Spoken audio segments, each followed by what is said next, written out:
Në qytetin e vogël malor, ku dimri mbante gjithmonë më gjatë se duhej, jetonte një burr 72 vjeçar, i quajtur Gjoni. Njerëzit e njihnin si Gjoni i hekurit, sepse gjithë jetën e kishte kaluar duke punuar në punishte, duke ngjitur shkallë, duke bartur hekure, duke përkulur shufra, ndërsa duart e tij të forta dhe shikimi i mprehtë bënin të gjithë të besonin se ai do të jetonte gjatë e i fortë. Por vitet nuk e pyesin askënd. Ato erdhën, trokitën dhe ulën në gjunjët e tij para se të paraqiteshin te flokët që i zbardhën krejt.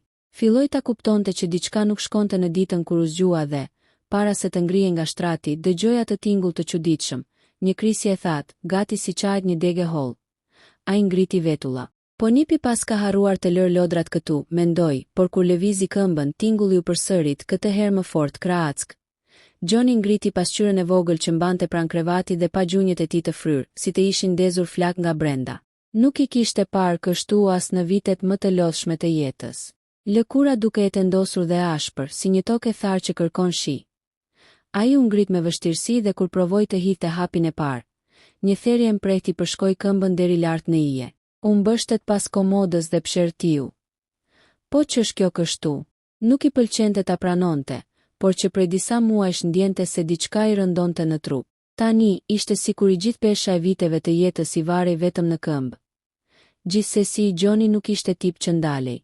Ai kishte një nip 14 vjeçar, Aronin, dhe çdo mëngjes e çonte në shkollë. Ky rit nuk i mungoi as sot. Ai u vesh ngadalë, duke u përpjekur të mos shtypte shumë gjunjët, por rrobat e tij të përditshme, pantallonat e vjetra gri dhe bluza me jak të prerë, duke sikur nuk u përshtateshin më një trupi që po lodhej. Teksa ul në tryezën e kuzhinës, vajza e tij, Elona, e vështroi me dyshim. Babi, ç'të kanë gjunjët? Je pak i fryrë, Gjoni qeshi nervozisht, duke parë të mos krijonte panik. Asgjë.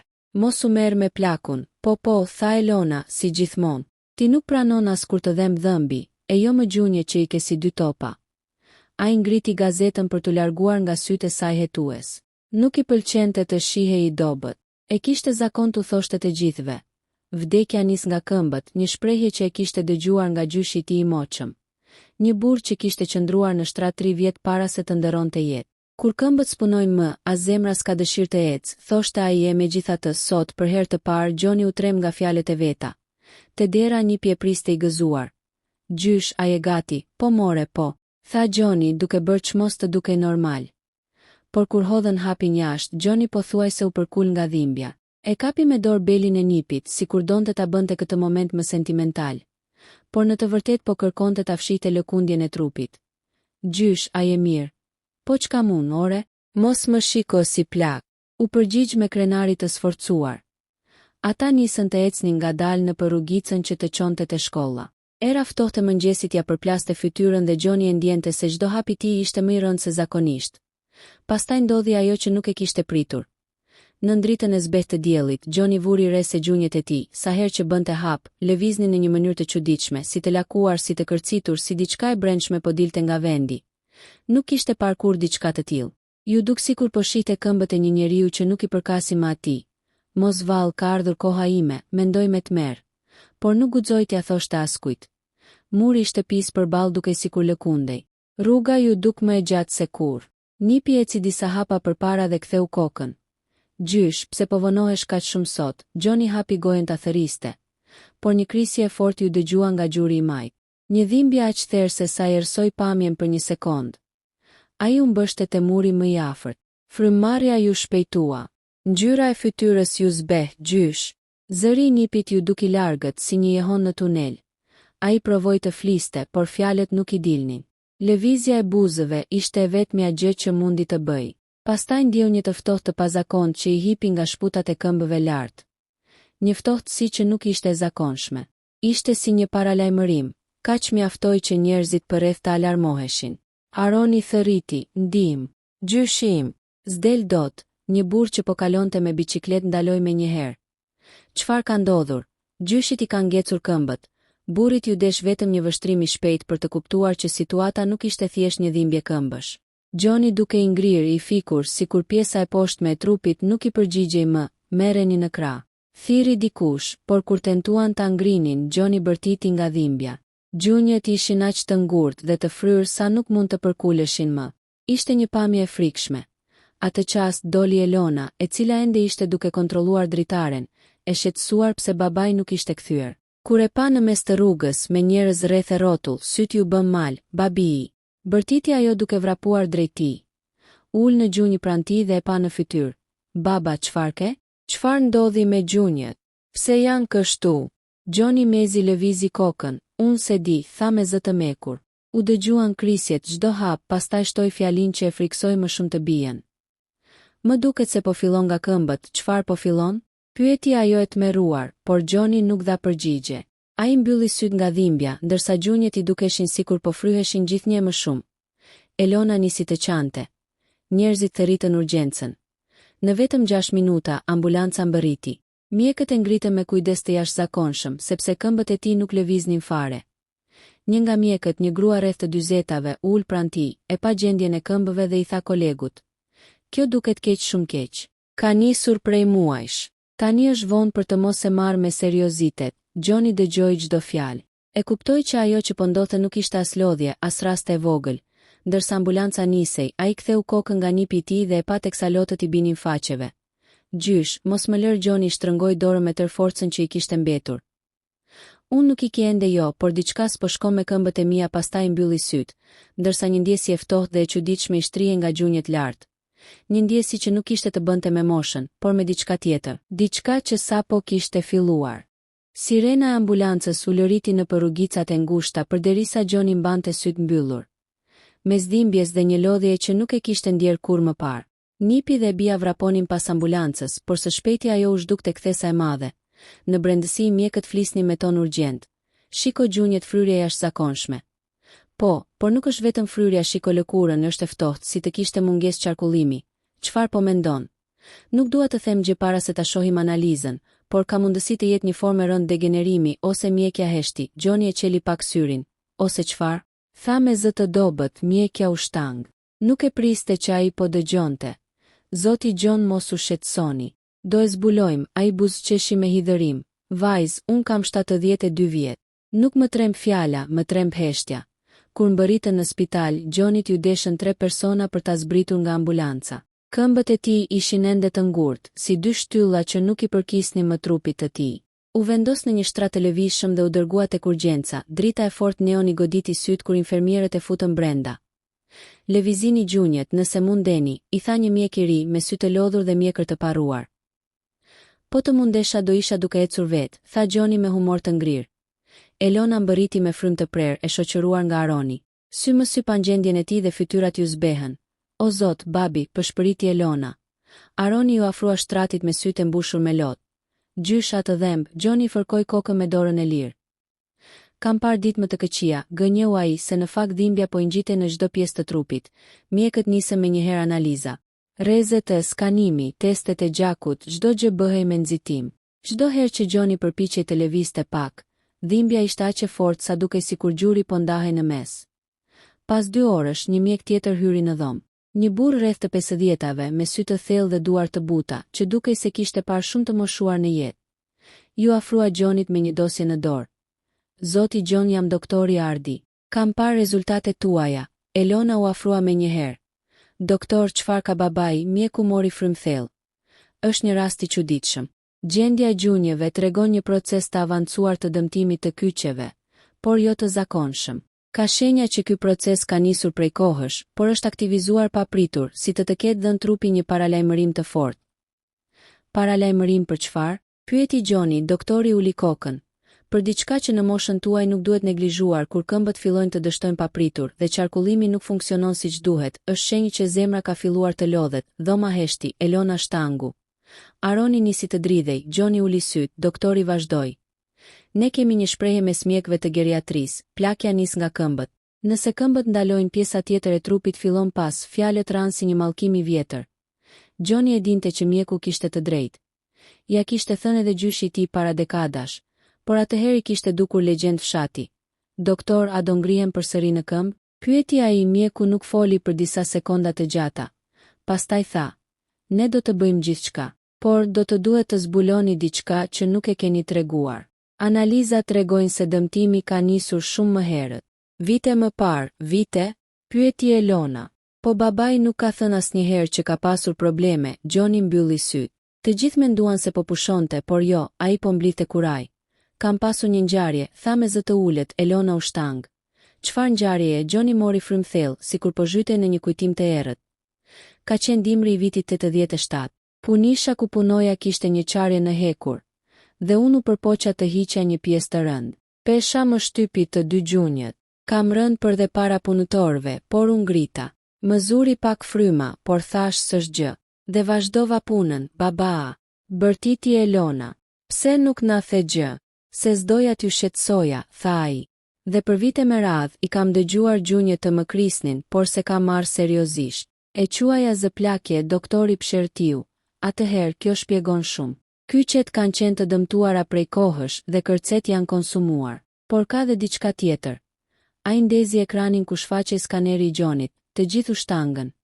Në gjurin e majt, brenda kockës, duke një njollë errët e çuditshme, sikur jo pjesë e trupit të tij.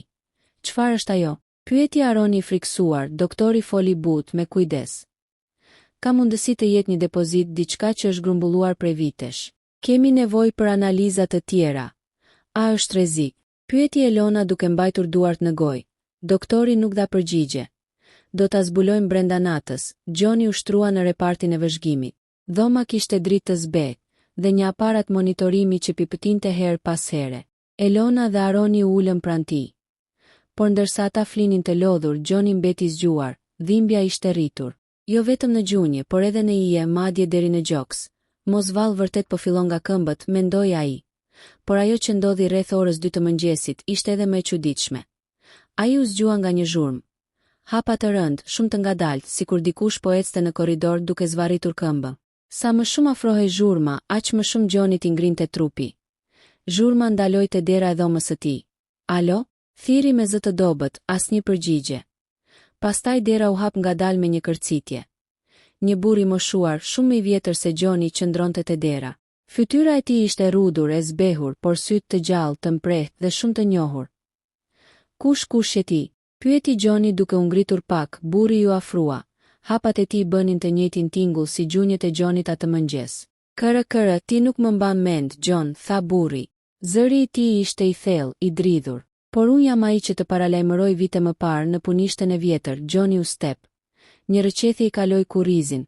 Po si e gjallë, ti u largove një ditë, pa dhënë shpjegim burri buzëqeshi hidhur. Sepse e dia çfarë do të ndodhte. E pash tek ty atë ditë kur ran hekurishtet. E pash gjurin të fryhej.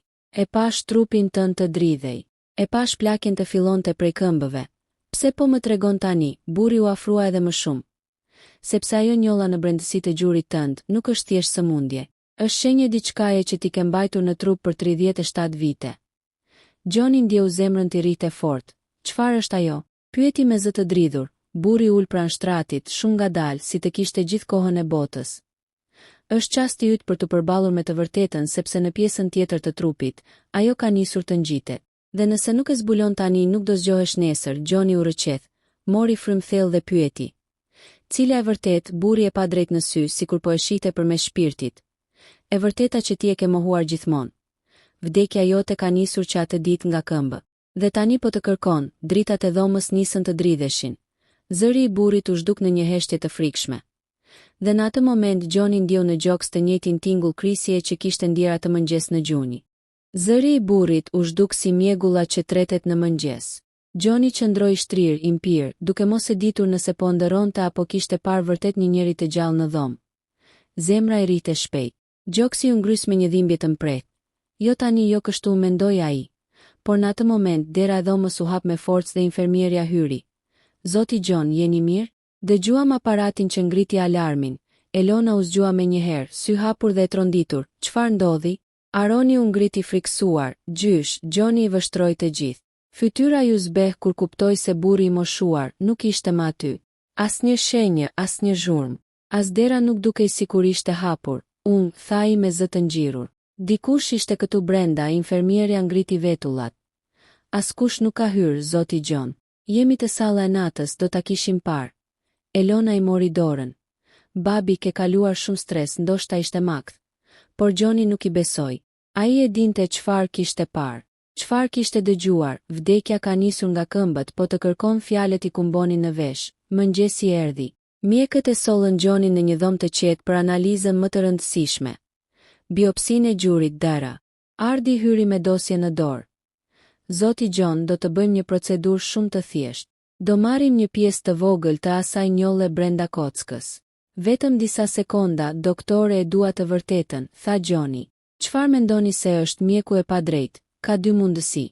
Ose një depozitim i vjetër mineral, ose diçka që ka mbetur nga ndonjë dëmtim i rënd. Por ka dhe një mundësi të tretë, shumë më e rrallë. Dhe dua të sigurohem para se t'ju them. Gjoni mbylli syt për një moment. Burri i vjetër i natës ja kishte thënë. E ke mbajtur brenda trupit për 37 vite. Procedura filloi. Aparati bënte zhurmë të ngadalë, tuk tuk tuk, dhe një dritë e kaltër pulsonte si për gjurit të majt. Doktori po punonte me kujdes të madh, ndërsa Elona dhe Aroni prisnin jashtë me ankth. Pas disa minutash, doktori foli, merreni mostrën. Të shohim strukturën. Infermierja solli një enë transparente. Brenda saj ishte një copëz e vogël, e errët, e çuditshme. Jo si kock, jo si kërc. Dukej si metal. Gjoni u ngrit pak. Ç'është ajo? Doktori ngriti enën drejt dritës. Kjo nuk është diçka që koka e gjurit duhet të ketë brenda. Dukej si pjesë hekuri, tha infermierja duke e parë me tmerr. Doktori u kthye nga Gjoni. A keni pasur ndonjëherë plagë të hapur në gjunjë, ndonjë copë metalike që mund të ketë hyrë brenda? Gjoni heshti, vështrimi i tij u errësua. Ndjeu një djegje në kraharor, si të po i ngjitej dhimbja lart, pastaj tha. Po, ka një gjë, por nuk kam folur kurrë për të. Doktori e ftoi të vazhdonte. Ajo ngjarja e vitit 87, nuk ka qenë e vetmja, tha Gjoni ngadalë. Një vit më pas u rrëzova nga skela. U përpoqa të mbaja një plak hekuri që po binte. Pesha më shtyu. Pllaka u thye dhe një copë mpret më hyri këtu, tregoi gjurin. Po pse nuk shkove në spital? Bërtiti Elona që sapo kishte hyrë në dhomë. Kisha frikë, tha ai me zë të thyer. Ishte koha kur punonim të gjithë me rrezik. Po të mos paraqitesha në punë, humbisja vendin. E pastrova vet plagën. Mendova se nuk ishte mbetur gjë brenda. Doktori e pa me sytë e zgjeruar. Zoti Gjon, nuk ka qenë copëz e vogël. Ka mbetur një fragment i madh brenda kockës. Trupi juaj e ka rrethuar me inde, e ka izoluar, por me kalimin e viteve, ai fragment ka shkaktuar një çrregullim të qarkullimit. Prandaj këmbët filluan të dështojnë. Prandaj ka nisur edhe lodhja e zemrës. Është një zinxhir. Gjoni u mbështet pas jashtëkut. Pra vdekja vërtet kishte nisur nga këmbët, por diçka nuk i dilte nga mendja. Ai burri i vjetër, ata hapa ajo paralajmërim. Pas dite, doktori erdhi me një lajm të papritur. Zoti Gjon, duhet të bëjmë një ndërhyrje të vogël kirurgjikale për të hequr çdo gjë të mbetur në gjurin tuaj. Por dua të dini diçka, ka rrezik. Sa rrezik? Pyeti Elona me zë që i dridhej. Duke qenë se trupi ka bërë adaptime për vite të tëra, heqja e fragmentit mund të sjellë tronditje qarkullimi. Presioni dhe madje mund të ndikojnë në zemër. Por nëse nuk e heqim, gjendja do përkeqësohet. Çdo ditë, Gjoni mori frymthell. Do ta bëjmë, tha ai. Elona e mbajti dorën e tij fort. Nata zbriti ngadalë. Në dhomë bizotëronte qetësi, veç pipëtimeve të aparatit që monitoronte ritmin e zemrës. Elona flinte e shtrirë në divanin e vogël të dhomës. Aroni ishte kthyer në shtëpi me Dajen, por Gjoni nuk flinte. Faqja e dritares pasqyronte fytyrën e tij të lodhur. Atëherë një tingull i njohur u dëgjua nga korridori. Tuk tuk tuk, hap të ngadalta. Rëshkitse, gjunjë që kërcisnin, njëjtë si ato të Gjonit. Dera u hap me zhurmë të lehtë. Burri i natës, sytë e tij këtë herë ishin më të errët, më të thellë. Fytyra më e zbet, pse je rikthyer? Pyeti Gjoni pa frikë, sepse ora po afron. Dhe ti ende nuk e di pjesën e fundit të së vërtetës. Ç'ka mbetur për të ditur? Copza metalike më ka dëmtuar. Burri afroi kokën drejt tij. Nuk është thjesht copë hekur. Ti e di mirë nga erdhi ajo pllak. Nga kush u thye? Kush e la atë ditë aty? Gjoni ngriti syt. Jo mos burri buzëqeshi hidhur, po. Ajo pllak nuk ra vetë.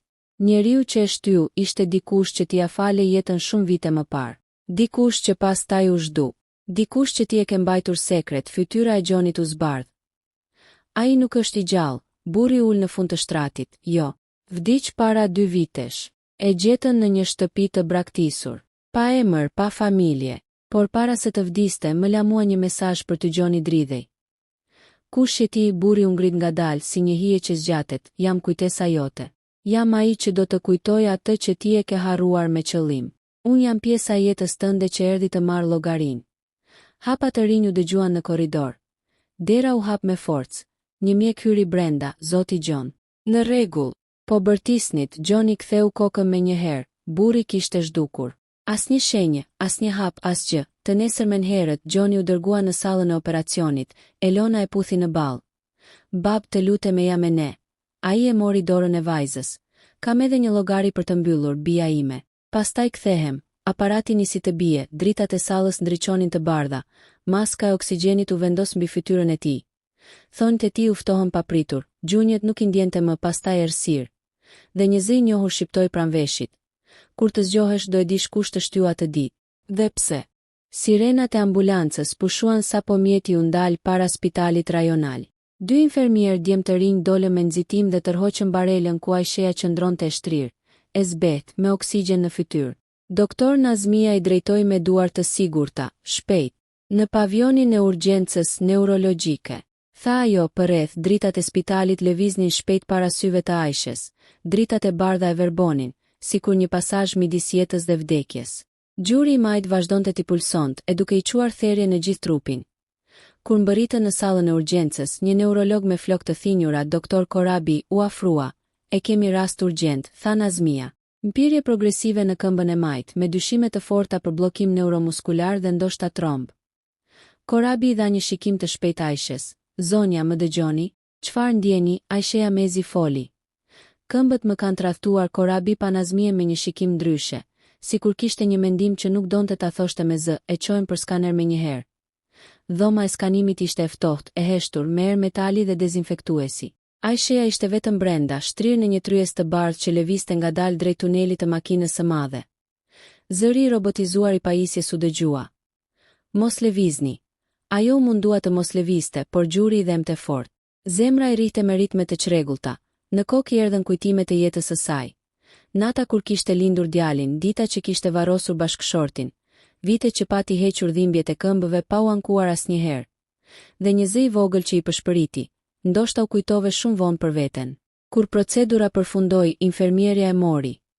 Nuk ju largohem më, i tha vajza me një buzëqeshje të butë.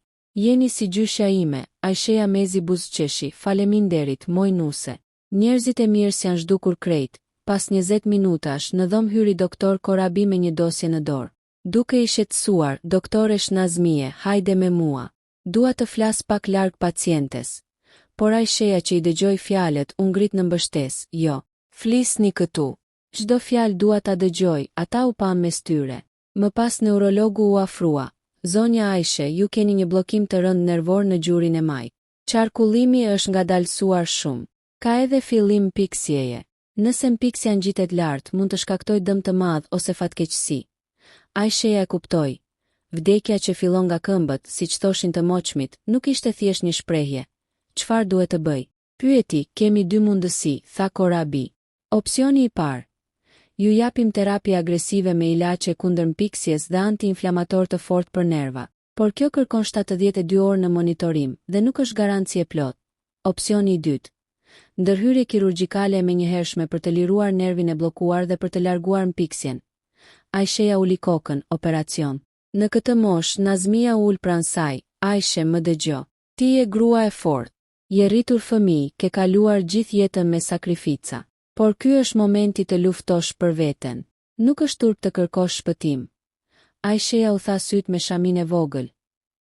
Po nëse nuk dal prej sallës, po vdes në duart tuaja, Nazmia ja mori dorën. Atëherë do të vdesësh si grua që provoi. Jo si dikush që u dorëzua, sytë e Aishes u mbushën me lot. Po fëmijët e mi, asnjëri nuk është këtu, Nazmia buzëqeshi hidhur. Do e gjejmë një mënyrë t'i njoftojmë. Por tani duhet të vendosësh. Pas një pauze të gjatë, e moshuara ngriti kokën dhe tha me zë të ngadalshëm por të palëkundur. Bëjeni operacionin, jam gati. Salla e operacionit erdhi në sy para saj si një botë tjetër. E bardhë, e ftohtë, e heshtur. Personeli u lëvizte i koordinuar si një orkestër.